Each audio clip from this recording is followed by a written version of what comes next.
This is a View from the Bridge, official podcast of the Belfast Giants for kingdomofthegiants.com. It's the 1st of April, Tuesday the 1st of April, 2025. No fools here.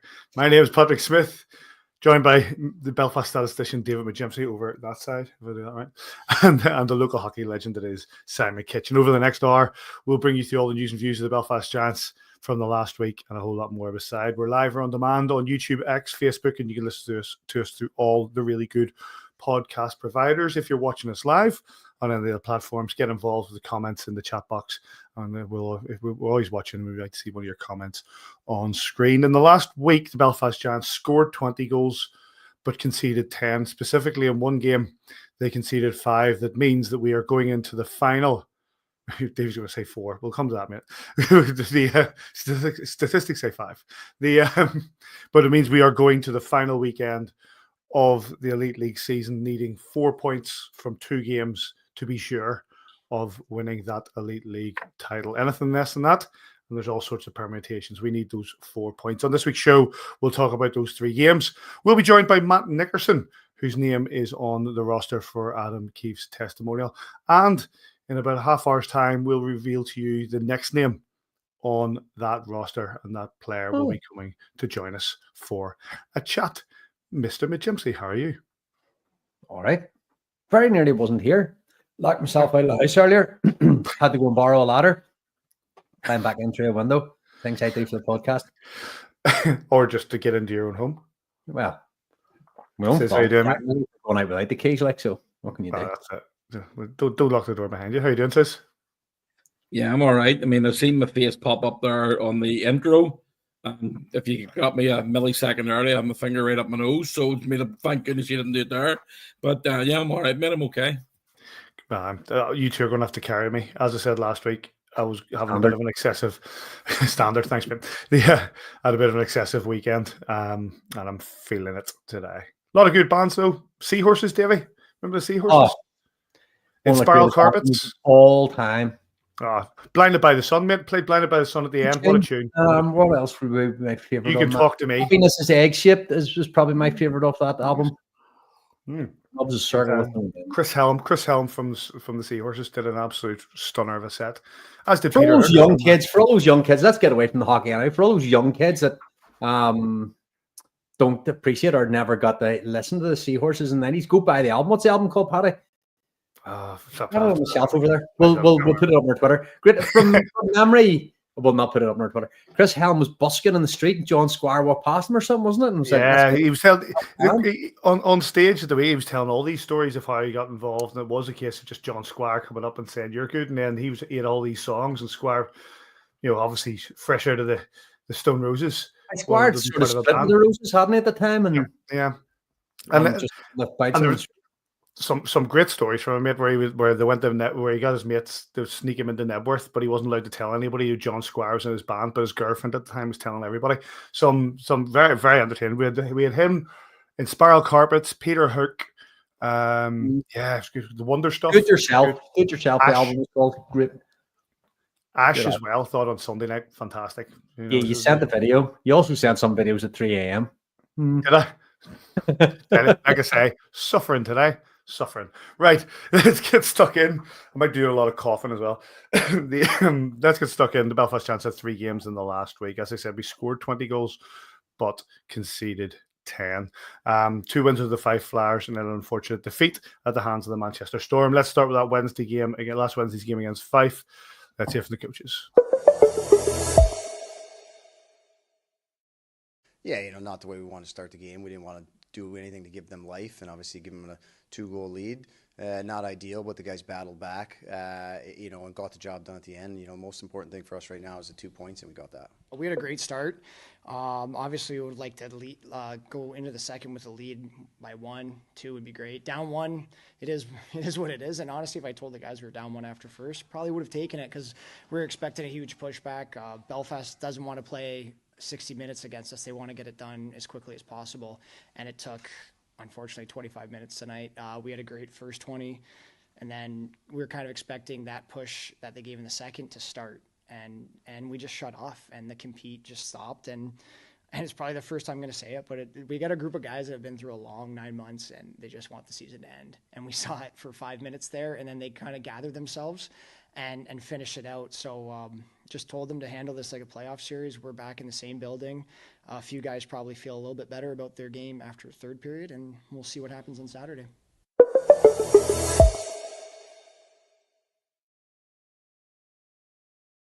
It was a 10-4 win for your Belfast Giants. Gabe Bast opened the scoring. Excuse me. Sorry, Gabe Bast opened the scoring for the Belfast Giants.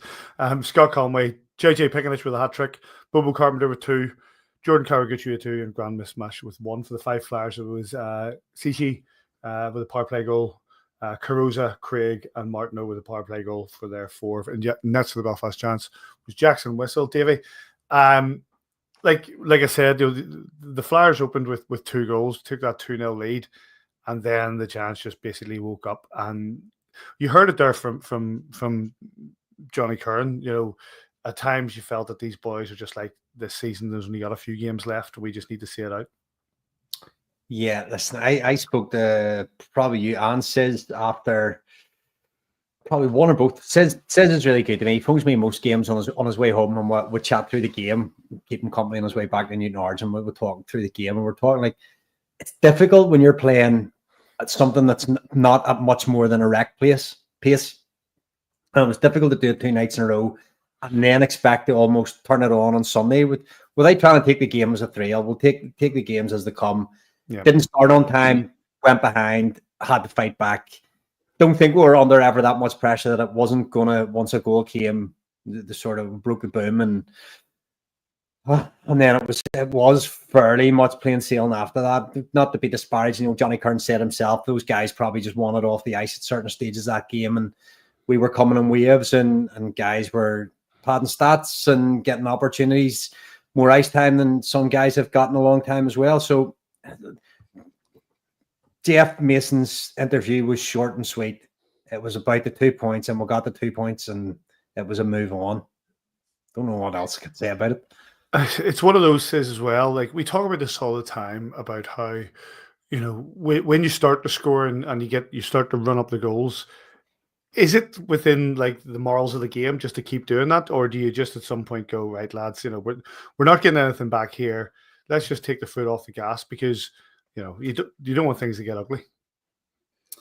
Okay, I mean, even during the game itself, there was a little bit of niggle. That guy Tyler Height just seems to have a bit of a chip on his shoulder. He sort of doesn't mind throwing the odd cross check. And I mean, I know they're playing a lot of minutes, and they're obviously very, very tired. The majority of the game they played before D, and then they started to let the kid Brody Kay play a bit, and I think he ended up playing over 20 minutes on the Saturday night. So, good for him. And then that'll definitely help progress his career. But it's really, you don't want to embarrass him. And, the league itself, it's one of those ones where, I mean, I think they conceded 10 a couple of weeks ago against Sheffield. And, I was on to Davy to see, I was actually speaking to Brooksy to see what the record was in the Elite League at the end of the second period. And again, like, records are there to be broken. Do you want to be that team that goes out and scores 14 or 15 against the likes of Fife Flyers? Somebody's got to do it down the line. But, obviously it wasn't against us, or wasn't for us, sorry. But as I said to Davy on the way home, you just don't want to give teams life. If they come out and scored 2 goals, did we sort of underestimate them? Did we sort of not start the game properly? Yeah, probably. It's not the matter in this league. You can't just turn up and say, right, well, we'll only give 60% tonight. You can't do that, because it then becomes a mindset. You did it again on Saturday night. They scored the first goal in their second shift. And, you sort of give them that little bit of life. But then you come out and score 3, 4, and 5 goals. And obviously, we basically ended up getting the 9 on the Saturday night. But it was ended up, I don't even want to say a professional performance. It was a performance that didn't really need much effort. And when you look at the whole Wednesday, Saturday, Sunday, as a group, was that probably the best way to go into a massive game on Sunday against Manchester? Probably not. But it is what it is. You've got to beat the teams in front of you. and that's exactly what happened. You know, it ended up, if anything, Adam probably disappointed with conceding 4 goals. You know, we need to just be better, you know, collectively, and just get the job done. Make sure nobody gets hurt. Get into the next game, because obviously we've left ourselves now in a predicament where the next 2 games are absolutely huge. Yep. Well, let's crack on to Saturday's game against Fife. Not much better for the Flyers, a 9-1 win for the Belfast Giants. And here's the coaches. Liked our start, and then it just unraveled right away. Some soft decisions in the neutral zone, and we talked about it earlier about making it as hard as we could for these guys tonight, make them come 200 feet every time, and we just gave away 2 soft ones in the neutral zone, and they got themselves a lead like 2 minutes after we score. So did not go as planned. And then as far as playing a full 60, it just wasn't there again. But you know what? Who am I to judge these guys? They've been through a long year. But when you make it easy on the Belfast Giants, it's going to be a long night, and it was 2 long nights. Tom was solid in net. I thought we controlled the game quite well, especially once we got the lead.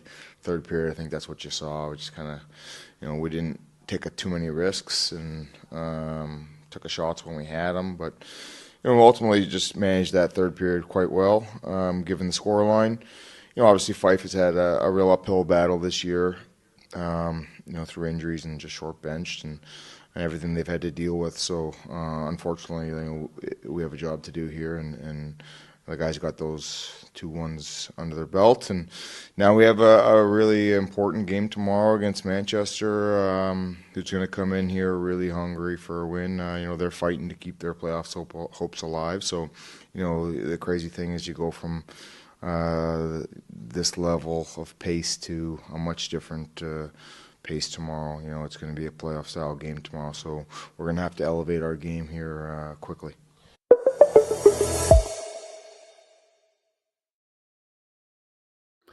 Retro night for the Belfast Giants. Nice use of the retro logo. The goal scorers for Fife, they opened the scoring again. It was Payment. And then for Belfast Giants, it was Conway, Lake, Carpenter, Baum, Barriga, Carpenter again, Conway again, and Carpenter with his hat-trick goal. Tom McCullum in nets for the Belfast Giants. I did like those red shirts, but there's nothing much more here that we can add. It was just seemed to be a carry-on from what we saw on Wednesday night. Yeah, again, I think you mean it was again they scored the first goal. You know that you're sitting thinking, oh God, here we go again. I mean that save, which was they ended up going up the other end and scoring, but this save, Goody gets a one-timer. Sorry, Mike Lee gets a one-timer, rings it off the bar. You know, and that would have given us, you know, the first goal of the evening, and probably would have been a different game tonight. Not even got a chance after that, but.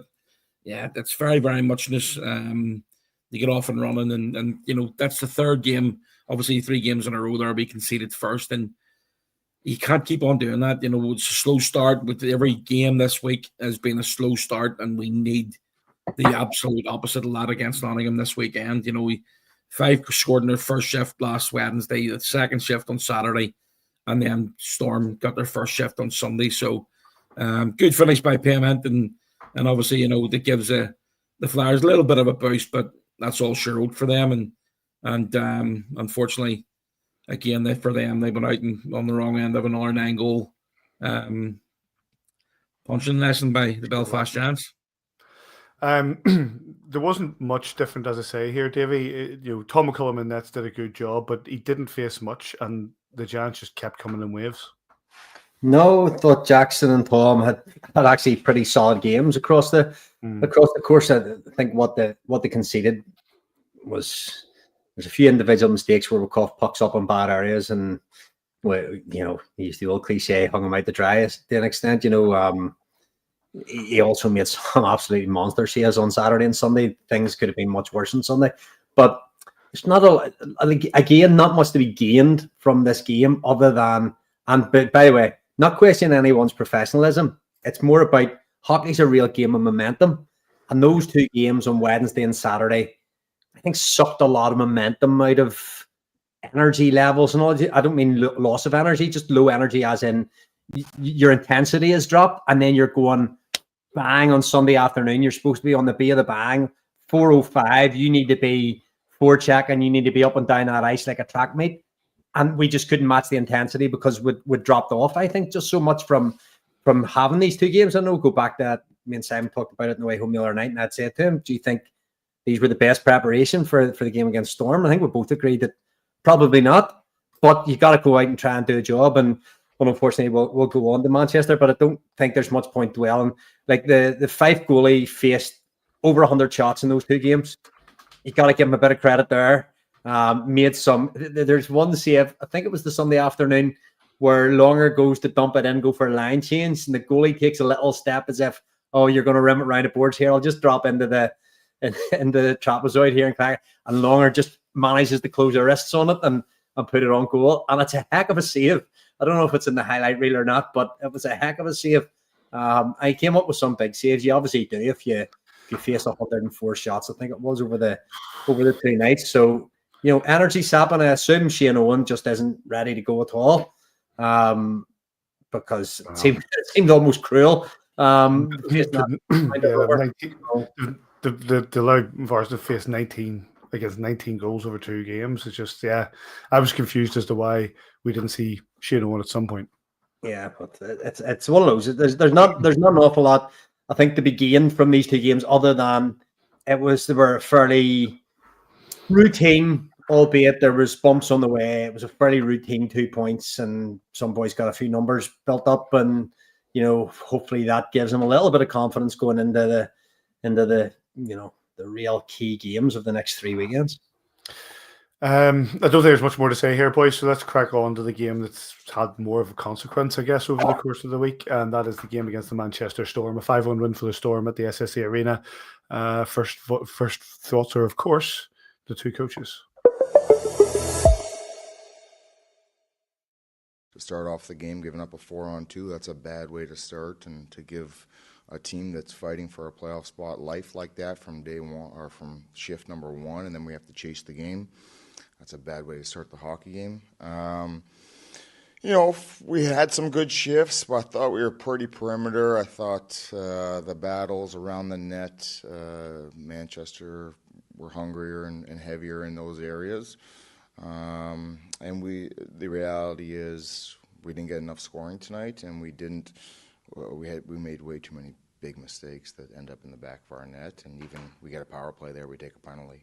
It's just too many mental errors tonight to be able to win that game. That's disappointing. Manchester is playing for their life. They played a heck of a game. You can't take anything away from them. We gave the best player in the league right now a hat trick tonight. He was sensational tonight. He was the best player on the ice.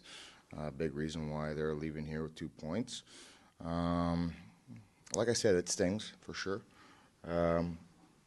We have a big week to prepare here. We've got to win 2 hockey games to win a league title. If we can't do that, we don't deserve it. But I've got faith in this group that we're going to stay committed here, have a big week of training and be well prepared here for a massive game on Saturday here against Nottingham. Well, yeah, there's a question that you could debate all night, really. I mean, what's more of a motivation, going for a title or making the playoffs? But I'll tell you what, for us, it's what we're living every day. We're eating and breathing, and every minute of every night and day. So, that's been our focus for a long time, many weeks now, and the guys have worked so hard. All the staff, just everybody has just gone for it, and it doesn't always work out like that. But tonight, we got some breaks. We came out hard, and we never stopped. And I'm just so proud of the guys.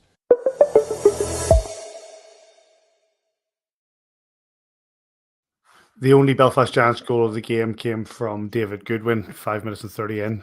All the goals for the Manchester Storm was a hat-trick, as we heard, for Alexis Doust. And Tyler Hinman got the 4th and an empty net goal for Craig Martin. And that's Tom McCullum for the Belfast Giants.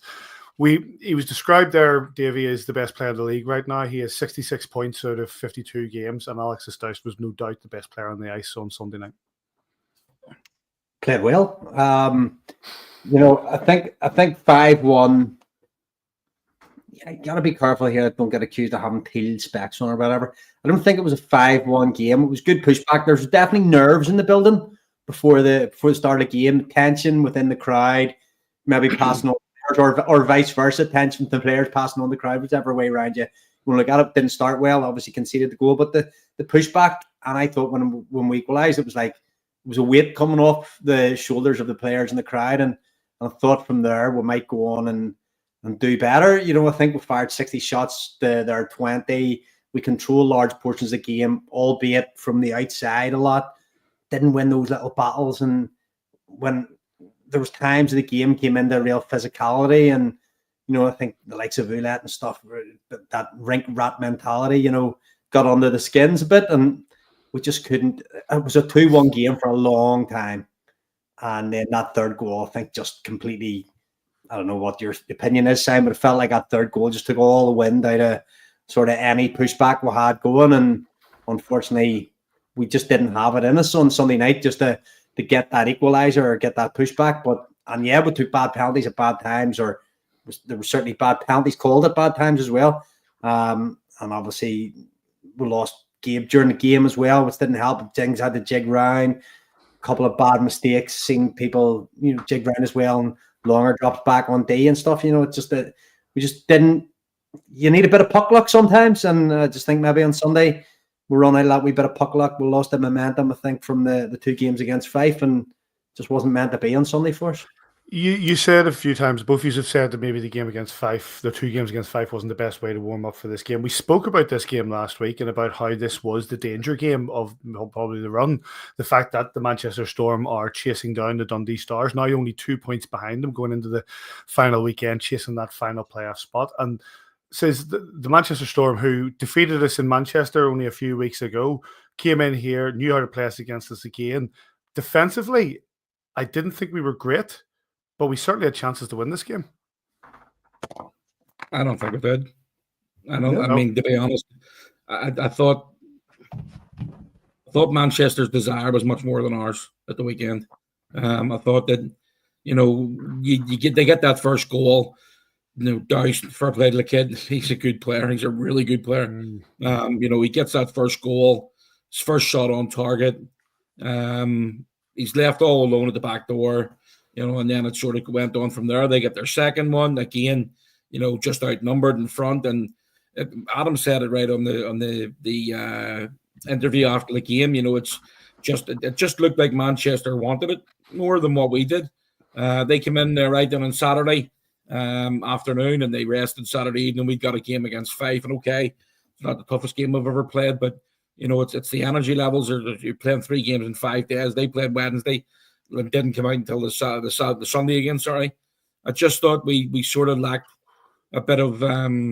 It was just looking for a game for somebody to go get on. I'm basically going to take us by the neck here and take the game by the scruff. And unfortunately, it never happened. Again, there's their second goal coming in. It hits body in front, and then basically takes a deflection into the net. And I just didn't think we were on it on Saturday, and that happens. Sunday, sorry, that happens. You sort of you don't want to. I mean, I've got to work with these guys every day. That's what I said to Lynchy the other night. People come on, expect me to come on here and slag my workmates off. That's not going to happen. Yes, they know that it's been a bad result. They're speaking to a few of them in the bar after the game, and they know that we expected more. We expected to get a win on Sunday and give ourselves a chance to go in here this weekend. We've still got that chance. We've still got a chance to go for the title. And if you'd said to me back in November, October time that you're going to be sitting in first place for a brief while and it's going to go down to the last weekend, would you be happy? I'd have bitten your arm off. So we've got a big opportunity this weekend. Sunday is done. It's dusted. We weren't good enough. Manchester deserved to win. They took their chances. Davy said, about a 5-1 game. They scored 5 goals. Doesn't matter if you're an empty net or not. Nobody's going to look back at the history books and basically work out if it's an empty net or not. But it was disappointing. It didn't work out away. Dave, you've paused the footage there. Obviously, you've got something to point out. Just talking about the little bit of puck luck here. The puck comes around the boards, and the referee just comes off the boards to try and get out of the way of it. We win the puck. It gets caught up in the referee's feet here. Then we get it. And we try to clear it, and we can't clear it through the ref, and then it just comes open. It's just that little bit of puck luck hits a body in front. Like Tom has conceded 4. Obviously, 5 the empty netter doesn't go to goalie, but he's also probably made 4 big saves. This is a game that could have went very, very badly, against us. I'm reaching for positives here. I was going to say, did it not? We lost 5-1 at home to a team in 9th. I'm reaching for positives here because we got to have some positivity going into the weekend. This is like, does your weekend move on? Like Simon has said it. If you'd have been given this in August, you've got the final weekend this season. We've got Nottingham home and away. Sheffield have got Cardiff home, Coventry away. Obviously, Nottingham are playing us, so the 3 people involved, and we'll give you a point head start. The regulation wins is something that over the last few weeks has gone against us, and that's smart because that takes a permutation out of it for us with like an overtime, loss or anything. But we just have to go in with the mindset of 2 wins, and we'll have to start not worrying about 2 wins. We'll have to go in with the mindset of 1 win, and then worry about Sunday on Sunday. But that's it. No, I thought we were terrible. I thought we were terrible in this game. I thought that first place against 9th place at home with 4 points needed to lift the title, and I didn't think that we produced what we could have produced. I thought it was, you look at the way we played in Manchester a few weeks ago, it seemed like they had our number again. But yes, what to produce the positive out of that, this is a slap in the face. This is a slap in the face to say, boys, this isn't done. You may not think, and not that I think that it is done, but boys, there's a championship to be won here, and you've just been slapped in the face by a team in 9th. However, it's still in your hands. I don't think we were terrible. Don't get me wrong, we had chances. Do I think we were good? We were average. There was no. If you want to put it that way, we were average. Say it again. When I watched it back again yesterday, it just felt that there was no bite. It just felt that there was no jump. It's like we're going for a championship. These 2 points put it in our hands to win it on home ice next week, but it just didn't feel like we were. I agree with you. I agree with that side of things. Absolutely, I agree there wasn't enough bite. I also agree that it looked like Manchester wanted it more. That you're talking about a team here. If they didn't beat us on Saturday, their season's over. It's done. Yep. We had an opportunity to really, put ourselves in an even better position than what we are now. We had a really good opportunity, and we didn't take it. And it's not the first time this season that's happened. Manchester beat us twice in the last month. Dundee beat us twice in the last month. Fife have scored 7 goals against us in the last month as well. And we had a game against them. We were 5-1 up. And all of a sudden, we took our foot off the pedal and they came back to 5-5. So we ended up only winning that game, I think, with about 20 seconds to go on in the final minute. We ended up getting, I think it was Collins got the goal over in Fife. The bottom line is the boys know that they weren't good enough. They know that. And I expect a reaction this weekend. And the bottom line, when it comes down to, we'll talk about goaltending. Davy was saying there, Tom pulled off a number of good saves. Yes, he's a goalie and he gets paid for doing that. Tendek, we didn't work him hard enough. Nope. Great. If you look at it, I think we basically probably have same at that time in Manchester. Same thing. Any of the games we've played against him, he's had a pretty easy night against us. And we've had that on. I mean, we talk about Forrester last Saturday and then the week on last Wednesday. Having an easy night. That wasn't an easy night for him. He faced over 100 shots and more rubber put at him than the 1980s day out in Belfast. But you have the opportunities there. But the biggest thing for us on Sunday, when we make plays like that and we give the puck away too easily, this is the problem. Yeah. That's the problem. Yeah. We conceded goals that we made our self-made mistakes. That's why we lost that game. If we made better choices and made better chances for ourselves, we go on. It's a different scoreline. But we give the puck up too easily, turned it over too easily, and got exactly what we deserved, which was nothing. A 5-1 win for the Manchester Storm. It's still in our hands. Like I say, this is a wake-up call coming into the 2 games against the Nottingham Panthers. We'll talk about those later in the show, but this is a wake-up call. Highlights from all these games. Giants TV.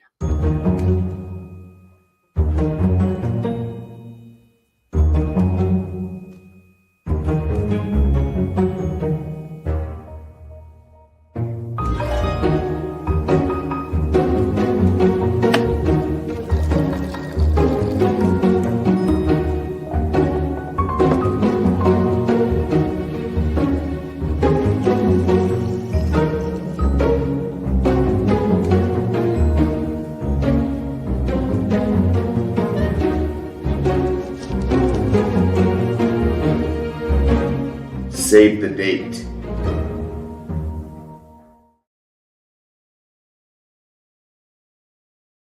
Save the date. Indeed, the 8th of June 2025. Later in the show, we'll be joined by one person that's already been announced for that roster, and that is, of course, Matt Nickerson. But right now, we have the opportunity to introduce one of the new names on the roster. Now, obviously, Adam Keefe's going to play. We already know Darrell Lloyd's going to play. Well, who else is going to play? Welcome back, Mark Garside. How you doing? You all right? Doing very well. How are you, mate? I'm good, thank you. Yeah, not bad. Excited to play a couple of hockey games again in the summer. That'll be great. Thanks for coming back on. So, obviously, the call came. I doubt it was a very difficult one to say yes to. Obviously, yeah, I've played Keefe for a long time, played for him for a long time, so it's an easy decision. You know, the arena's just down the road, so get the old skates done and see what happens. So, well, how is your skating? Have you been have you been down to Dundonald? Have you been keeping in shape? I'm down at Dundonald every Monday and Wednesday with the kids, so yeah, I'm the coaching the kind of learn to play in the under 10s and stuff. So I'm down there quite a bit right now, but it's a bit less intense than what I used to do, you know. Gary, you promised me an album. And I'm patiently waiting. I told you it'd be between now and the next 4 decades. So it's no, it's not 4 decades now. It was 10 years, and that feels like 10 years ago. Anyway, how's things going away from hockey, mate? How's things going? No, good. I mean, I've got a wee job now and play music on the weekends, and then involved with all my kids' sports stuff now. Which is when you're playing hockey, you don't realise like how much you're giving up, you know, in terms of like Christmases and birthdays and stuff. Sometimes when you're away on the weekend every week. And so it's nice to get involved in the kids' sports and things like that now, you know, just at the weekend there, we're coaching under 10s. And then my other wee boy, he plays football and stuff as well. So it's good. Completely different lifestyle, but it's much less stressful. You know, those guys are just, I was listening in there when you're talking about them. They're in a really, really stressful environment. And honestly, I played for a long time, not even knowing how stressful that is. You know, I come out and I'm working away and it's just like 9 to 5, but the kind of stress that they're under is massive. And they come to the end of the season and all that pressure, you know, it's really revealing once you step away from it how much those guys are under pressure. So now that I'm on the other side and I'm much more relaxed about things, it's great. I'll actually come back to this question. I'll stick with the kids because I'm very fortunate as a dad that I get to go to all my kids' games and stuff. But does that help scratch the itch of actually not playing, not being in the locker room, just to have some connection still to the game? I think a little bit, yeah, definitely. I mean, I go down to the rink on Monday, Wednesday, and, you know, there's guys there that used to play, you know, Murph's there, Stewie's there every now and then Jason Bowen's there a lot as well. His kids are on the same team. So, you know, you do get that connection, and there's other people around that you would have seen around at Dundonald. So you go down, you know, get a bit of crack, and then the kids for an hour. It's great. Yeah. So let's go back to the stress chat.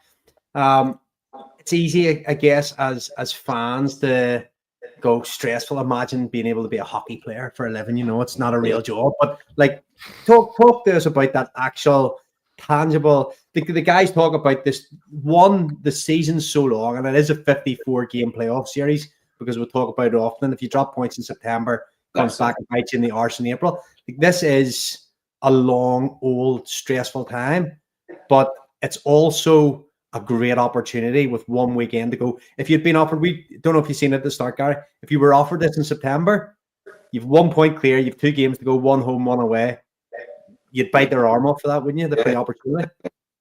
Probably taking it. I mean, I know they were a bit further ahead maybe a couple of games ago, but they had a few games in hand, and you know, but it's like you said, you get to the last game, the last weekend of the season, you're ahead on points. You couldn't really ask for any more. As difficult as those games against Nottingham will be, Sheffield have got difficult games in Cardiff and Coventry as well. So, and we all saw what happened over that year that we won it in the bar, and or in the what was it, the awards night. You know, Cardiff had to beat Coventry, and Coventry had nothing to play for. But sometimes having that stress and having that pressure isn't a great thing. Sometimes the other team turns up and it's just they're playing free and easy, and it's makes the game more difficult for the team that's going for the league. So this weekend, it'll be tough for all 3 teams involved. It's a high stress situation for all of them, but hopefully the Giants can pull through. Gary, you're just literally talking about the way. I mean, you've been in these situations before. You've been in those locker rooms when there's, a championship's on the line, and I mean, obviously with that game, the Sunday result against Manchester, we lost 5-1. Yeah. Manchester were if they don't win that game, it's done. Their season's over. They're not getting into the playoffs. And the mindset from our team, we're the ones that are under the pressure. Those guys, you might look at it from a pressure side of things, but the ones that we had in that locker room trying to get up for that game after 2 very easy games against Fife. What's your mindset? What do you if you were in that room? What sort of message you send into your teammates? And a lot of them who have never been in this situation before. It's a difficult one because a lot of them probably used to playoffs, where they're used to that very intense lead up to it. And you've had 2 games there against a team that's essentially just running the mill right now. They're struggling. And so, the one thing I know Keefe would have been probably, Keefe and Mace and George and all would have been all on them about keeping good habits against Fife. And, they run up the score and they play well, but it's just a bit of a different intensity when you come into playing a team that's really fighting for something. And so it can just kind of knock your game off a little bit. The goals were coming easy against Fife. And maybe, I was talking to Stewie on Monday night, it was just maybe they had to get to the net a bit harder on Sunday night, or those kind of situations where you need dirty goals sometimes, stuff that's hard to do. And sometimes when you play teams that aren't, they're, for want of a better word, just cannon fodder. When you're playing that and you're playing free and easy and you're scoring nice goals and stuff, when then you come up against it, you need those dirty goals as well. So sometimes that can kind of leave you behind a little bit when you have easy games, So maybe that's kind of something that happened on Sunday, but I actually didn't see the game. I just sort of saw the result and was a little bit surprised. No, you're up. You've been around the game long enough. You know exactly which way it works. And when you don't get Lynette, and you'd be happy enough taking a puck off your backside or off your knee or something into Lynette to get you back in the game. But we talk about puck luck, and unfortunately on Sunday, we used all our puck luck up against Fife on Saturday and Friday the previous Wednesday. You're also been in their locker room going into an arena that you need to win to basically win a championship, or whether that's going at the arena, at the SSE arena on Saturday, or whether that's going to Nottingham on Sunday. And again, you're putting yourself in a really, really good position. And it's not dead and buried. It's not all it's not all doom and gloom. You've still got an opportunity here to win a second trophy of the season. Absolutely, it's a big opportunity for them, and they should be. Although that weekend maybe disappointing losing to Manchester like that, but they've got to be bouncing coming into this weekend. Of all the times that I ever played, if we were coming in and we knew we had to win a couple of games, I was always usually guys would have a nap during the day, and I could never sleep before those games. I was just so excited to play them. And I imagine a lot of these guys will be as well.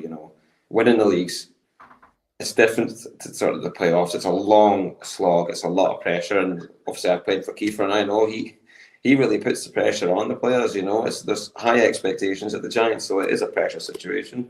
And doing that for, 8 or 9 months is difficult. And so when you get to the end and you're inside and you've really got that opportunity to, win the league, it's an exciting opportunity. Those guys, they should be excited. It's a great time. Of all, having coming away from hockey, it's nice not having that stress anymore. But boy, those were exciting times when you're there coming into the last few games this season. You have a chance to win the league. At the end of last season, Gary, you decided to call it a day. Multiple league titles, multiple cups, the playoffs, 2-time Rookie of the Year. Was it a difficult decision to make, to say, no, you know what, that's it? Not really, no. No? I think we're going to play one season more anyway. And, the season we won the treble, I dislocated my shoulder just towards the end of the season. Came back when I probably shouldn't have played. Was basically taping my shoulder on at that point. And then at the end of the season, I was kind of humming hard about it. I was like, okay, we'll go in and, done the rehab all summer. And then, got to the point where the shoulder could not take it anymore. Like I felt it wasn't even a bad hit. I just fell on it, and it just would not get better after that. I ended up having to have surgery and stuff. So the game retired me. I'm afraid that's the way it goes. It was going to be my last season anyway. It's sad that I ended up playing only 3 games, but that's life. You got to look back and say I had a very privileged career, and I had a blast. There's no other way around it. I absolutely loved it, especially the last sort of, I don't know, 7 or 8 years of my career.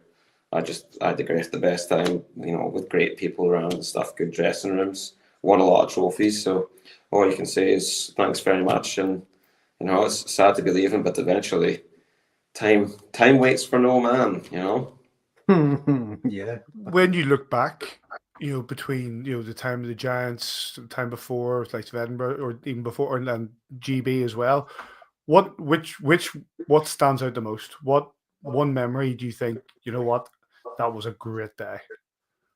There's probably a few memories, both bad and good. The ones that always stick with, in terms of the Giants, the good ones, obviously, the first time you win the league was, I always remember, it was just like an epic feeling, and the euphoria around it. I didn't really realise that was how you would feel, but yeah. And then I think winning it after the pandemic as well was good. And then also the Challenge Cup final that year, where we won it in overtime against Cardiff, and that was the loudest I'd ever seen or heard the Odyssey, or the SSE as it's now called. We score those 2 goals in the third period, and the kind of roof comes off the place. I'll not forget that. That was pretty special to be a part of that. And then lastly, you're winning the playoffs too. It was like the one thing that I never won.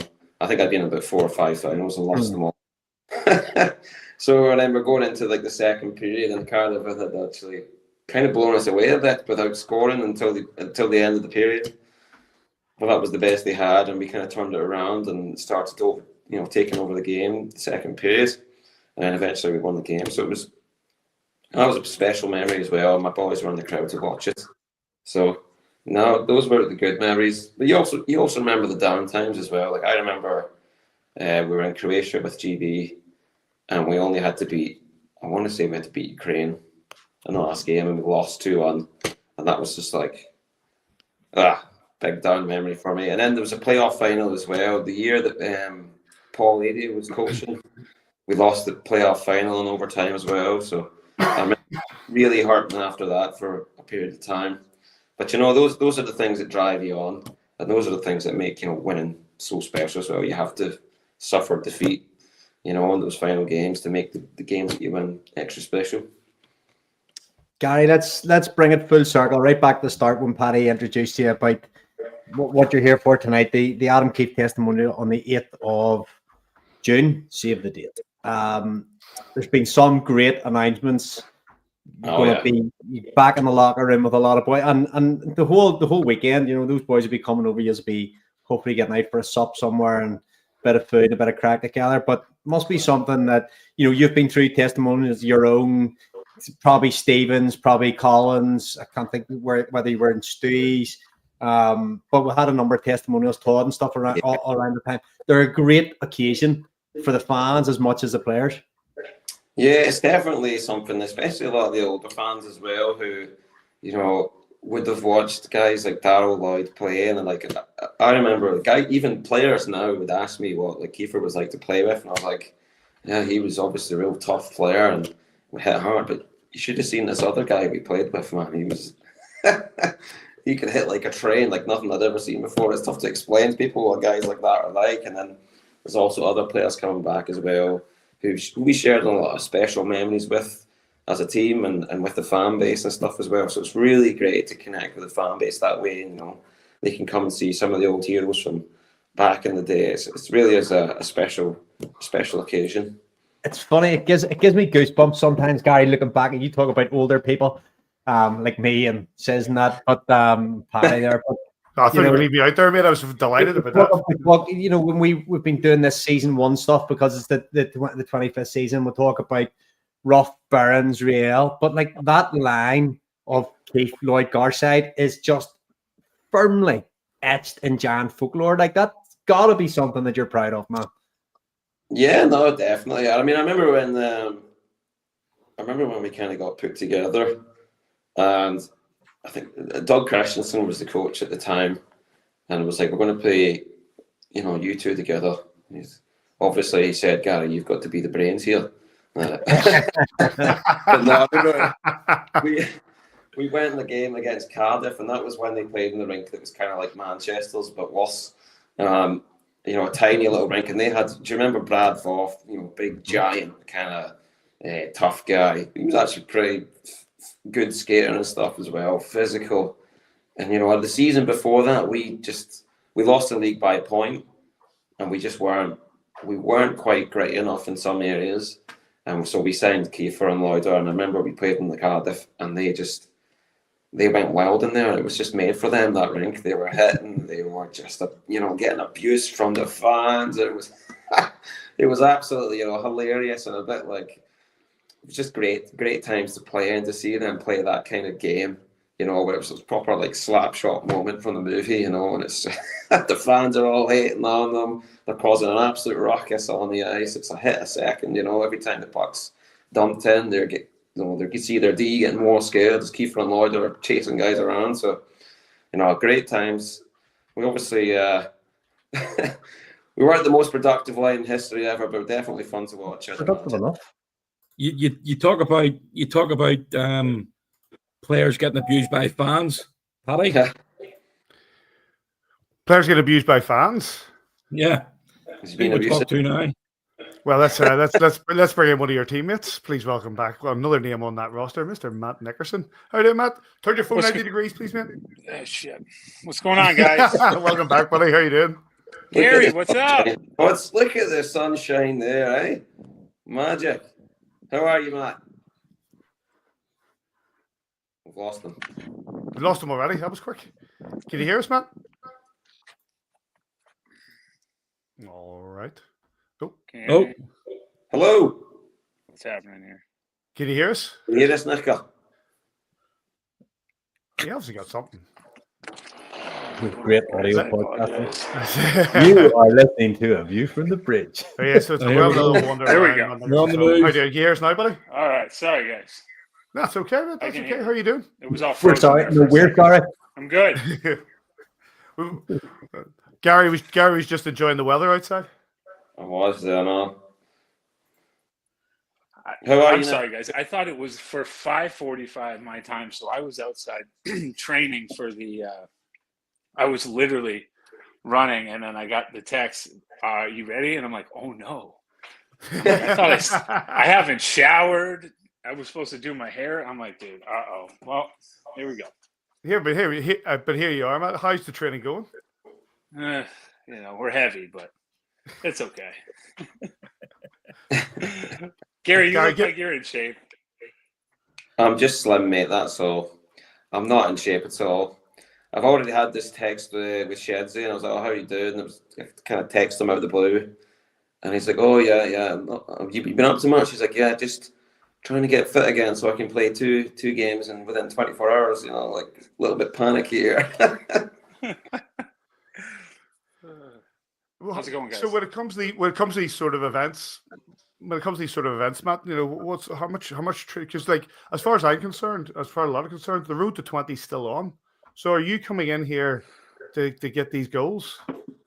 It's a lot of pressure. I'm going to be honest. I'm scared because I just hope I don't pull a hamstring and go down and to get stretchered out of the SSE. Like that's as long as I don't get stretchered out, I'll be happy. That's a win. These events, Gary, like you say, they're all about like seeing some of the boys, seeing guys like Matt again, seeing guys like Loider again, and just having a bit of fun out there. Absolutely, it'll be absolutely amazing to see all the faces over the years. It's the one thing in hockey it's quite sad. You play with guys for a couple of years and you get to know them, become really good friends with them, and you get great banter. Especially Nicker was always top bants, weren't you? Leave again into the you ride your horse off into the sunset at the end, and it's just so good to come back and see everybody again. It'll be great. Couple Guinness. Yeah. Well, this is the thing, Matt. Whilst it's really great that there's going to be the charity game for the hospice on Friday and the testimonial on the Sunday, as Gary has said there, the opportunity to run it back one more time, to get into Belfast, to have a bit of fellowship with your old teammates must be something that's pretty exciting. Oh yeah, and to see Adam and Daryl running around, banging bodies. Hopefully a couple body checks one last time and get Gary in there. That'd be great, and to raise some money, for a good cause. So. Yeah, Gary's already had his operation on his shoulder, so take it easy on him. He's got to strum the guitar when he gets finished that evening. But Nicker, obviously, again, you talk about looking back at your when you were time in Belfast, and I mean you two guys played a lot of ice time together during that season as well. But you must be looking forward to coming back, because I know after the reaction of the fans last week when you were announced, they're certainly looking forward to seeing you. Yeah, I can't wait to get back. I've been looking forward to this one for a while. Quick story about Gary and I when we played D together. One time Gary was on the left side. Gary, we did a offensive zone rim around behind the net to each other one time. Oh yeah. You're the only guy that I did that with. I don't know if we did it on purpose, but we did it. Why would we pass it right to each other when we can rim it all the way around? Just rim it around. Make all these idiot forwards chase the puck around. We must have had the lead and just been wasting time, I always remember Nickerson made this play. I remember we were playing together. You remember we were playing in Glasgow, and he made a through his own legs, behind his back pass. We used to do this thing when Derek Walser was the coach. He liked to make little short passes in the D zone, and he also always say, we're gonna call it the nipple pass. Yeah. So we pass to the nipple. And so I don't know who was standing on the nipple, but Nicker was facing the glass, had the puck, and done it between his own legs, right into the nipple. A pretty dangerous area of the ice to pass. And he made it, and it looked really slick. And he was absolutely buzzing after. I'm sure when we got back to the bench, it was one of those, Gary, did you see that? Yeah. Did we score? I don't think he could have believed that he actually done it himself as well. Nicker, tell us about, obviously, what are you up to at the minute? I know you've got your young lad Weston, you're running about after him an awful lot, but what are you up to now during the day, and now they're the hockey careers? You put your hung your skates up professionally anyway. I run the transfer station, which is recycling municipal waste for the town next door. So I'm busy with all that, and sometimes it's gross and dirty, but it pays the bills. And little Weston, I can't wait for him to get over to Belfast. I got to talk to my buddy Taff and see if we can hook him up with some mini skates. See if I can get the little man buzzing around one of these days. That'd be absolutely fantastic. What we're going to do here, Gary, we're going to let you go, buddy. Well, good. We'll be great to see you in June. Thanks for coming back on, and no doubt we'll catch up closer to the time. Good to see you, Nicker. See you, Gary. See you in a few weeks. Goodbye. Matt, so obviously you played. We were just talking about the Fife Flyers, and obviously you played a couple of seasons of Fife before you came over and joined us in Belfast, and then you went on to the MK. But your time in Belfast, what were the real highlights? What were the real that you really think about? What you really remember? I think that one game we beat Cardiff at home right before Christmas. That was a good one. We were pumped up. It was a couple disappointing ends to those two seasons. We made it to Nottingham that one time, but we didn't go as far as we wanted. Obviously, we didn't get any trophies, but geez, since I left, maybe that was the key. I mean, you guys have been mopping it up, so good decision, Thorts.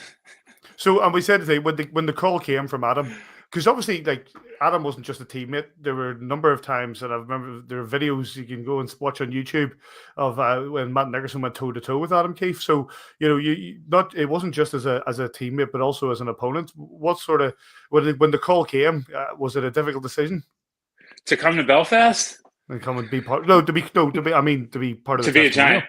Oh, come on!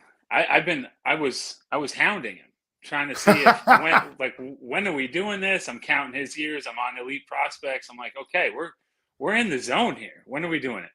No, it's an honor. Adam's had a great career there, getting even better too as a coach. He's really he's come into his own as a coach. I mean, again, you guys are competing for all three, so you can't say any more than his career as a coach, not just as a player. And as a player, he was, I'm sure there's a lot of guys that didn't sleep easy that afternoon when they were coming to Belfast or the Giants were coming to town. I mean, that's how it went when you did that job sometimes. And he was as tough as they come for pound for pound. Dig in that just a little bit, if you will. Like, obviously, we said when you were at Fife, you went toe to toe to him, and then the call came to come and join the Belfast Giants and play alongside him, and like that was a side that was pretty tough. And when you've got Adam Keefe already on the side, to bring Matt Nickerson in alongside that, it just heightened the whole how tough we were at that time. Yeah, I think obviously I don't think, but hockey was different back then, even the Elite League. I mean, maybe a little more exciting. I wish it would, lean maybe not as physical as it once was, but having another guy playing with Adam. When I came in, Adam was there, Daryl was there, and God, did I want to kill Daryl too. He was him, and I would tell him too on the ice when I played in Fife. I'm like, you're lucky that you play with Keefe, because if he's not on the ice, you're getting it. And Adam is always there. He's like, he's with me, Nicker. I got him. And I'm like, get out of here, leave me alone. But those two were an awesome combo, and yeah, it was fun to play with them and share the ice with Adam. It was a great 2 years with him. Matt, if I can ask about this, we've talked to Gary, we talked a little bit about it at the start of the show as well. This weekend, the Giants obviously go home and home against the Panthers, home in Belfast on Saturday and Sunday in Nottingham, with an opportunity to win the championship, 1 point clear. And whilst that's a stressful situation all for everyone involved, fans, guys in the locker room alike, what an opportunity. You'd give anything to be in that locker room, wouldn't you? Absolutely. And, especially now that I've been done playing for a while, I still read a lot of, sometimes the fan perspective can be negative. I know that they lost to Manchester the other night, and, that would have been a good win. You wanted to win, but the players didn't go out there thinking, hey, let's lose this one. That's never in a player's mindset. But I don't know. Yeah, I defend the players, and sometimes it hurts me still to see some of the opinions of fans. But hey, everybody's entitled to their own opinion. But I would give anything correct. I wish I was in that locker room. You've got to strap the skates on, and I think it's 10 weeks this weekend. Obviously, Adam's got in his head which way he wants to run the tournament, and if he's told you, then don't announce it just yet, because it's a little bit different than what everybody else thinks. But have you been practicing? Have you had a chance to get on the ice and get ready? Nope. Yeah, well, in the backyard with Weston, tennis balls. We're shooting tennis balls in the grass. I haven't skated in a couple of years. I did a pond hockey tournament, but hey, that's what ice baths are for and ice bags are for, right? Absolutely, man. I can't wait to see you again. Obviously, we bumped into each other in Boston last year, but yeah, I can't wait to see you over in Belfast. Looking forward to seeing Weston and Nora again. And yeah, you must be looking forward to the trip. I am. I'm not looking forward to the flight with little Weston. It'll be his. He'll first be time. fine, mate. He'll be fine. Hopefully there's not one of those YouTube videos of me on the plane getting strapped to a seat because somebody's mad at Weston, but we'll figure it out. Interesting to say about getting the skate. Now, I can't remember which former player we had on there this season. There might have been Jeff Hode, who's a former captain, but he said he hadn't actually opened his kit bag since he retired. And so has your kit bag been open since you retired? Yeah, I took my skates. Get it cleaned down? I took my skates out, and I have my skates and my gloves in a little bag, and I have some big skates for Weston. And so we'd go down to a pond just down the street from my house a couple of times this winter, and the skates are too big for him, but I'd tie them real tight, and I would skate around and just hold them and let him glide. He's still young; he's like 2.5, but so that I can't say that I've been on the ice. Sorry, I lied. One last thing before I let you go, mate. You played, North America. You played a lot in Finland. You played in Scotland. You played with us. You played in Sweden. Do you miss the game? Absolutely. I, working a regular job, nobody pays. Nobody wants to come see me run the transfer station. Nobody.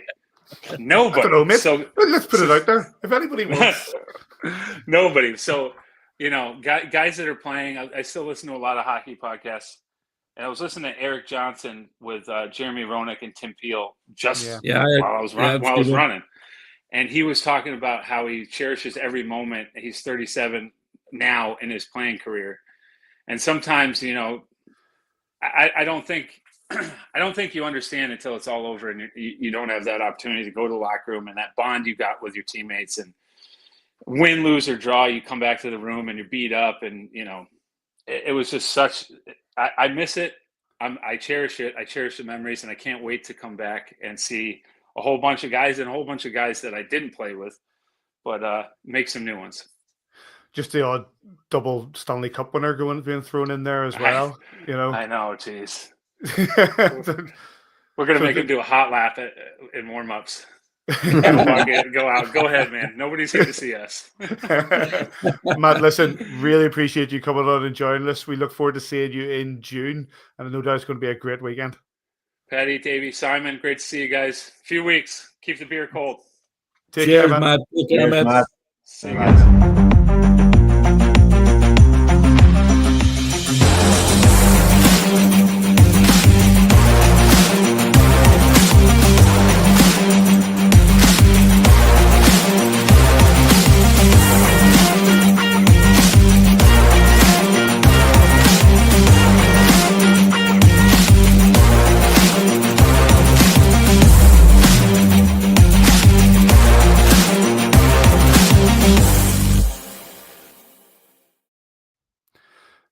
Big thanks to Mark Garside for joining us and being the latest name on that roster for the Adam Keefe testimonial in June, and also, of course, to the one and only Matt Nickerson, who never fails to disappoint with regards to his character and everything he brings to it. Really good fun in that. It's going to be a great weekend. I mentioned him briefly there. It was announced. It says Mike Richards, the former. Well, do you want to run through the teams? The LA Kings, the Philadelphia Flyers, double an OHL champion and AHL Calder Cup champion, a double Stanley Cup champion, and a player who will be part of probably the highlight of his career, the Adam Keefe testimonial. Yeah, I mean, it's fantastic that Adam's been able to he's been speaking to Richie the whole time, and for, as I say, we were hoping that for the testimonial to happen a few years ago, and then COVID got in the way, so it's been on the cards for a while, but he wasn't going to miss it. And looking back to the days when Adam played with him in Kitchener Rangers and for that Memorial Cup, Adam's really delighted to have him coming. So just keep your eye on the social media. There's more announcements being made, and it'll be there's more surprises to come. Did I forget about his Olympic gold medal there, Davey? The actual roster as it looks is starting to get really stacked and looks like it's going to be an absolutely stunning weekend. Yes, I've had a lot of fun over the last few days, actually putting little things about the players together for AVFTB for our Twitter. It's been a lot of fun.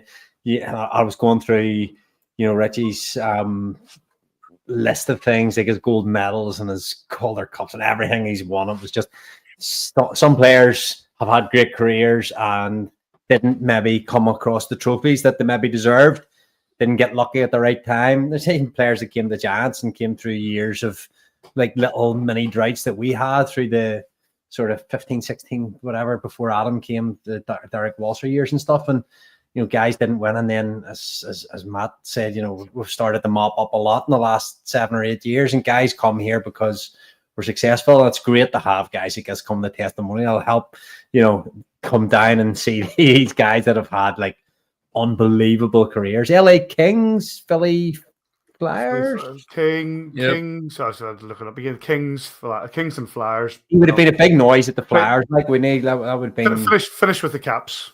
Yeah. Oh yeah, of course. Yeah. I'm talking to finish with the Caps without moving on. To see the Great Eight only needs 4 goals to surpass Gretzky. Well, I know we're not an NHL podcast, but we don't really talk about it much. That is an unbelievable feat.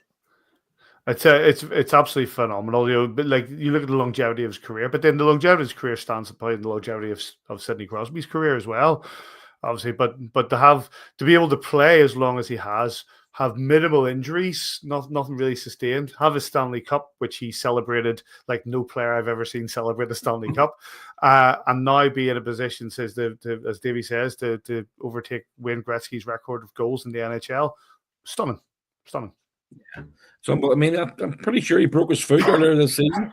I think he broke his foot and he was only out for like 8 games with a broken bone in his foot, back on again, and obviously to try and get this record. But it's absolutely incredible for to play the length of time that he and even Crosby as well have played in this league is just absolutely remarkable, and to have the passion and have the desire to keep going. I don't know if I think it maybe is he just wanting to beat the record and then wrap it up, because there's going to be a long time before that's ever beaten again, if it's ever beaten again. But yeah, it's absolutely incredible. You brought it. That photograph there. That's a great one there of Adam Keefe and Matt Nickerson and the big man himself. Yeah, wee Blakey. Wee Blake. The three of them have barely changed. They've hardly aged a year between them. I was with him last Friday. Mate. I had the same doing so well. I did have a picture of Matt that I didn't bring up, which was, let's see if I bring it up now. It's that one. that was Yeah, that wasn't taken yesterday. That was, but yeah, great to have the boys on. Really looking forward to the testimonial. Couple of bits of news, and then we'll just have a quick chat about the permutations. One of the bits of news is the announcement yesterday that Robert Fitzpatrick is standing down as the CEO of the Odyssey Trust. He will remain as the Belfast Giants chair, but I don't want to say ill of your boss there. I guess it says not my boss anymore. Not your boss anymore. But we send a message to him or whatever, and wish him well. He says he's absolutely going nowhere, because he still has his targets with regards to bringing further ice into Belfast, and also the work he does with the Friendship 4. But it's no coincidence that we have had our most successful run of silverware in the last 10 years or so since the Odyssey Trust took over. What Jim Gillespie set up and what Jim Gillespie sustained and the excellence that he brought was surpassed by what the drive and vision and the likes that Robert brought with the Odyssey Trust. Of course, Jim obviously, put his money where his mouth is and supported the club through a very difficult period. And then obviously with the Odyssey Trust, they ended up taking over 12 years ago, or just touching 13 years ago. It's just been incredible, and the support we get. We've even seen you see the change within the arena.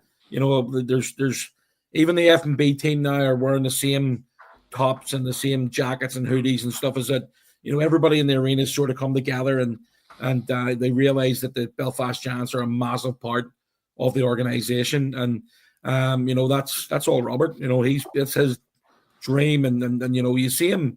I was sitting watching the game on Saturday, and I looked over to my side's not great, but I could see that far. I looked over to the where he sits in the suite, and I'm pretty sure he was sitting on his knees watching. Not on the seat, but was sitting on his knees watching the game. I think we were 2-1 down at that point, and it means that much to him now. Obviously, he's fully invested in it. It's about trying to continue on now the hard work that he's put into it. He hasn't gone away, he's basically going to be there and thereabout, and we'll probably see him about more because he's not got all that other stuff to look after. So it's we'll probably see him about the arena a lot more now as well, and we're really looking forward to seeing what we have around the corner. It's been we've been very, very fortunate over the last 7, 8, 9 years to be as successful as we've been. Hopefully that's not finished. We've a long way to go, and as I say, starting this weekend, hopefully we can get the job done in these 2 games against the Nottingham Panthers. Davy, we talk about Robert and what we've gained as well as a view from the bridge. 3 mates talking about hockey and the belief that the connections that we were able to form with the organisation. Robert was a big part of that as well, and the drive behind that. And and you see the changes as well as Simon says around the arena. No arena in this league has what the arena has with regards to the Hall of Fame, the big puck outside, the setup that is, the banners, all this sort of stuff comes about from the drive of the Odyssey Trust and with Robert at the helm. Yeah, just a text from Robert here. Make sure you say I'm a great guy, Davy. No, Robert doesn't make. You got the same one as me.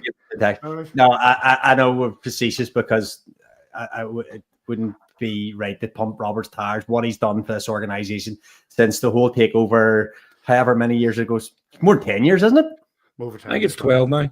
Well, yeah. So like phenomenal. What they took a club that had already was on a good trajectory and took it and just went stratospheric with it, and like call it a dynasty with the a Keefe dynasty. There's Keefe with his Memorial Cup put up on the side there.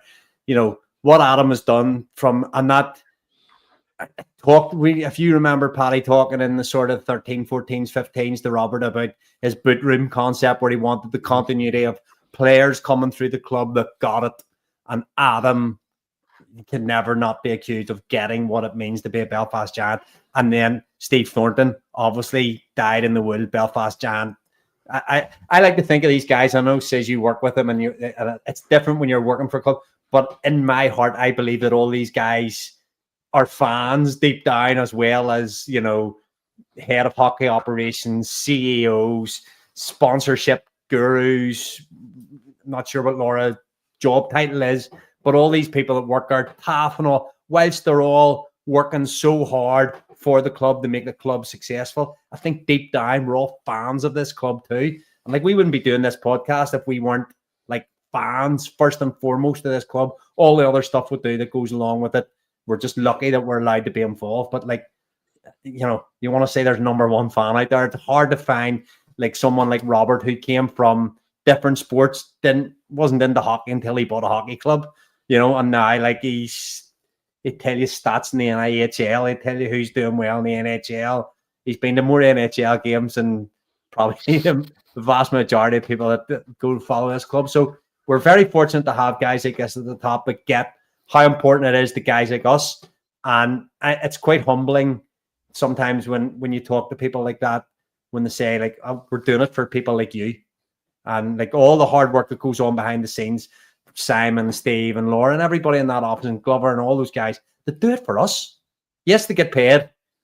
It's a job, but they do it because they want their city to be successful. You definitely get paid, sis. I've seen your wallet lying on the sideboard, mate. But we also that's Jasmine's mate. You know what I mean? But on the forklift. We really appreciate what goes on behind the scenes because we're grateful. Absolutely. No doubt we'll have Robert on for a bit of a chat before the end of the season and then see, so we can go through. He says he still has all these targets. We talked about the ice. We talked about what's going on with the Friendship 4. And no doubt we'll hear from him before the. We have three shows left. We'll hear before the season is out. Just a bit of a side note as well. One of the best wishes to Cameron Critchlow, a friend of the show. He's been on quite a few times. He's also announced that he will be finishing and retiring at the end of this season. Spent 6 seasons with the Manchester Storm, obviously as captain for 3 of those seasons, but also spent a lot of time in the likes of the CIS and ECHL. What I will say is one of the good guys, because he never, when it comes to having him on this show and whatever, he's just like, yep, no problem. Always good for a chat and really upbeat, really, really good lad, good player, good captain, and wish him well in his retirement. 2 games for the Belfast Giants this weekend, both against the Nottingham Panthers, at home on Saturday at 7 p.m. and away on Sunday at 5:30 p.m. The permutations are very simple. The Belfast Giants take 2 wins in any fashion, overtime or regulation. They win their 4th league title in 5. Anything less than that, it puts it probably in the hands of the Sheffield Steelers, who have more regulation wins. You look at the other side of the table, and the Manchester Storm, 2 points behind the Dundee Stars, 2 games to go. They have these are the things that are being fought for. Davy, the Nottingham Panthers aren't out of it either. On this particular section of the show that I hate, I'm only going to say one thing about the upcoming weekend, and I'm going to use the words of a very wise man, James Lynch, who has paraphrased another very wise man, and Jeff Baum's dad, Jeff Baum Sr. L, F, and G. What's that mean? Let's friggin' go, I think, mate. How your nerve says? I'm not playing, mate, so I'm okay. You're The, okay. Fine. you know what? This is in our hands. You know, you can't depend on anybody else helping you out. You can't depend on our team stepping up. I mean, you look at the likes of the Cardiff Devils. I was looking at all the permutations and looking back. The Cardiff Devils haven't beat the top three away this season. They haven't beat us away. They haven't beat Nottingham away. They haven't beat Sheffield away. I think that's 12 games, maybe 13 actually. Actually, we'll play Sheffield on Saturday. You know, that it's so we can't depend on anybody else, you know, and don't get me wrong, you know, the Devils have got they've nothing to play for this weekend. They'll be looking forward to the playoffs, as well Coventry. I don't think Coventry could move up if they win 2 and Cardiff would lose both of theirs, but I don't think, you know, that's going to make much of a difference. Well, it wouldn't make any difference with regards to the playoffs because they'll still play each other. Correct. Not necessarily. You've still got the opportunity there. If Coventry lose both games and Guildford win both games, Guildford go up. Give up. Yeah, so you know, there's a bit of a placement there. You've got sort of, I mean, you're coming up to this time of the year. You know, obviously when you look at, I don't know if you can hold the standings when it comes around there again, but you know, the playoff situation, there's nobody guaranteed for anybody right now, and this is going to the last weekend. You know, you've got all these 8 teams, 9 teams involved. Manchester, if they win both games this weekend, Dundee need to lose at least one for Manchester to go up. And it's a real tight group of 8 teams there, and well, obviously 9 teams to look at who plays who, and you'll not know until, as I say, 8 o'clock or 9 o'clock on Sunday night. So it's but the bottom. Oh God, how are you supposed to read that? Hold on. There you go. There you go. So I mean, Manchester, as I say, when you look at Manchester, they've got more regulation wins than Dundee have. They're only 2 points behind. Dundee have got Fife and Glasgow. Manchester have got Guildford and somebody, I can't remember who they play, and they're 10th in their last places. So again, there's still a lot of hockey to be played here. And those places can't change. Cardiff won't move and Glasgow won't move. That's the only 2 teams that it doesn't matter. They're going to stay in those positions. Everybody else can go up or down. So there's still a lot of hockey to be played. It's one of those as well. It's like, you're absolutely right. So the games this weekend are Cardiff against Coventry, Manchester against Guildford, Clan against Dundee, and then on Saturday, Guildford against Clan, Sheffield against Cardiff, ourselves against Nottingham at home, Fife against Manchester, Nottingham against us away in Nottingham, Dundee against Fife, and Coventry against the Sheffield Steelers. I know that who did Manchester play on the Saturday? The Manchester on the Friday play Guildford at home, and on the Saturday then they don't play. That's a massive game. Then they play away. Massive game for them. Guildford at home on Friday and Fife away on Saturday. They don't play Sunday. So if Manchester win on Friday, they go to 8th place. Yeah, and then Dundee have got to beat Glasgow and or Fife, because you'd like to think, well, not like to think, the likelihood is Manchester will beat Fife on Sunday. Yes. And Dundee, so Manchester will beat Fife on Saturday. Dundee will probably beat Fife on Sunday. However, the Fife Flyers in their last visit to Dundee of the season would love to play spoiler, if they have that ability. But that doesn't matter. If Glasgow beat Dundee on Saturday, and Manchester win Friday and Saturday, Friday against whoever it is, and Saturday they're through. So the whole thing of this weekend, Manchester's game on Friday night is massive for them. If they win that, Dundee have to win on Saturday. And they have to win both games in regulation as well, because Manchester are one more game ahead in regulation, aren't they? Yep.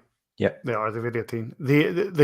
And also the fact that if Guildford do get defeated there, then the Cardiff Coventry quarterfinal is set. Yeah. So there are quite a few permutations, but from our point of view, the permutation that matters the most is the fact that we have these 2 games, one against Nottingham at home and one against Nottingham away. 2 huge games on Saturday and Sunday that will decide the Elite League Championship for this season. Do that out of there. We all gone? No.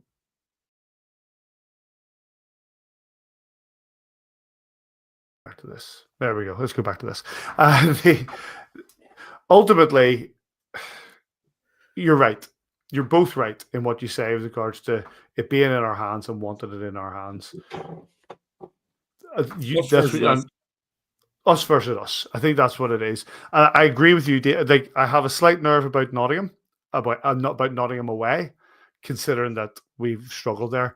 You've brought up the permutations, the mitigations, and that each time the fact that there hasn't been a game there, that there hasn't been a reason why we've struggled that was off ice. Go on, says.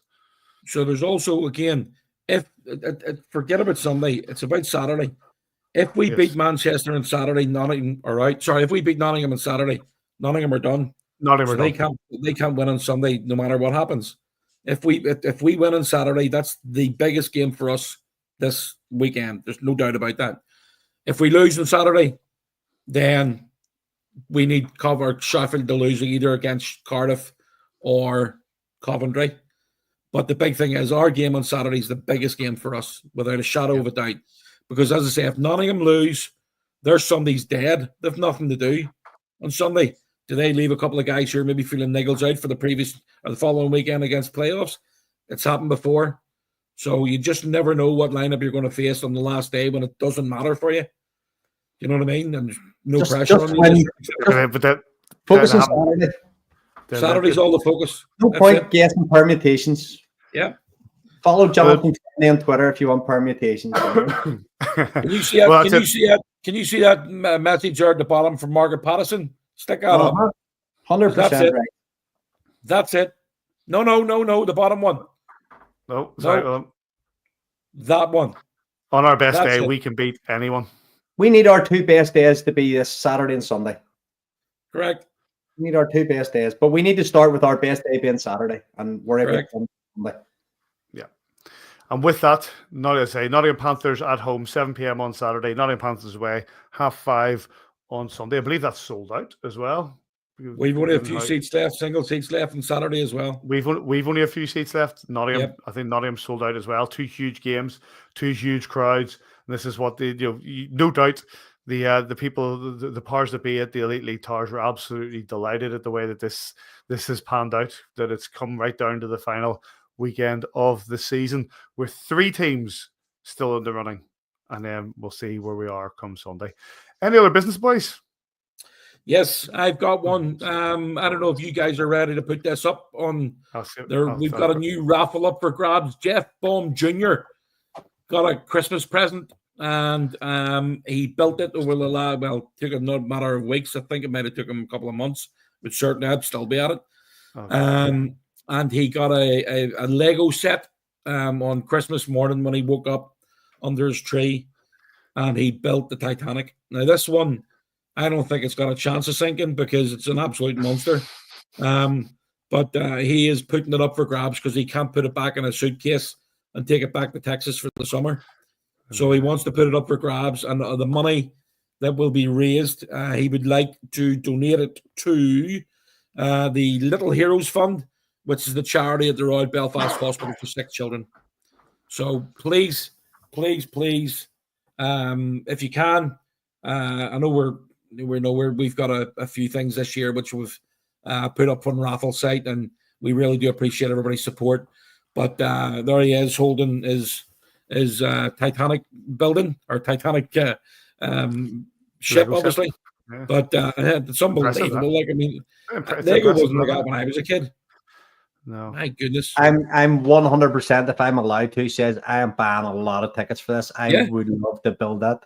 Listen, I don't see why you shouldn't, because at the end of the day, it's all controlled by Raffle. So we've no way of saying who wins this at all. So absolutely, knock yourself out. Is it, get Lily down there for me. Is it taken apart or is it coming built? You've got to come to Belfast to pick it up. So bring your van with you. Bring it up the bits. Or I can sail it over for you if you want. Did your dad ever build that Old Trafford? Don't know, mate. Probably not.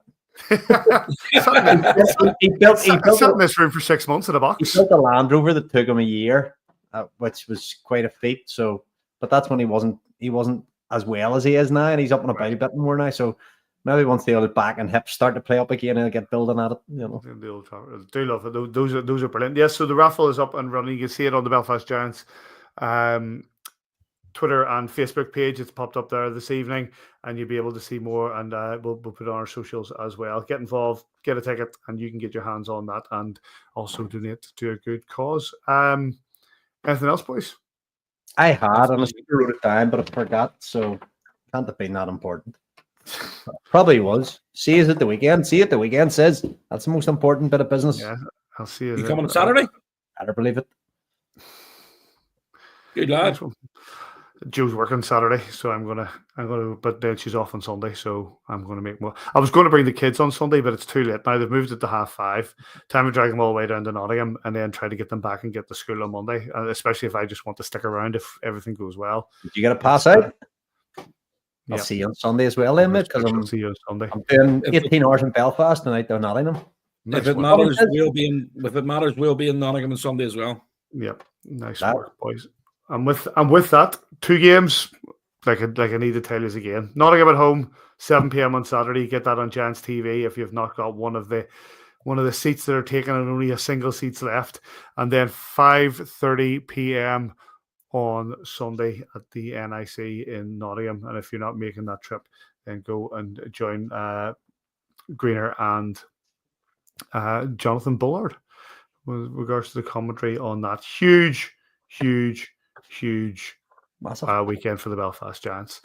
Big thanks to Mark Garside and, of course, to Matt Nickerson for coming and joining us. And no doubt we'll have more people on in regards to the build-up to this fabulous testimonial that'll be taking place in June. Loved having those boys on.